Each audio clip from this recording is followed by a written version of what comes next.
कोरीगड. लोणावळ्यापासून सहारा Aamby valley रस्त्यावर हा किल्ला दिसतो. लोणावळ्यासारख्या इतक्या गजबजलेल्या शहराच्या जवळ असल्याने साहजिकच इथे पण गर्दी होतेच. गडाच्या खाली गाडी लावताच एक माणूस पार्किंगचे पैसे घ्यायला आला. किती? तर चक्क 100 रुपये. आणि सोय काहीच नाही.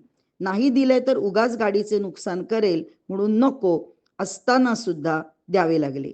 लुबाडण्याची परंपरा कदाचित अजून नष्ट झालेली दिसत नाहीये. कोरीगड दुपारी चढावा.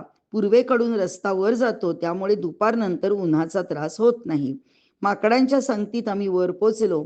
रस्ता एकदम सोपा आहे. गडावर प्रचंड बांधकाम चालू आहे. बुरुज दुरुस्त करणे, तुटलेल्या पायऱ्या ठीक करणे आणि गडाची इतर सुसज्जता वाढवण्याची कामे करताना आम्हाला कामगार दिसले. गडावर बघायला कोराई देवीचे मंदिर, महादेव मंदिर, 2 पाण्याची तळी आणि जमिनीखालच्या मोठ्या दगडात कोरलेल्या गुहा मिळतात. गड निमुळता पण पसरलेला आहे, त्यामुळे एका टोकापासून दुसऱ्या टोकापर्यंत चालत बघायला वेळ लागतो. आजूबाजूचा परिसर अप्रतिम दिसतो, पण गडावर झाडी नसल्याने ऊन मात्र खूप जाणवते.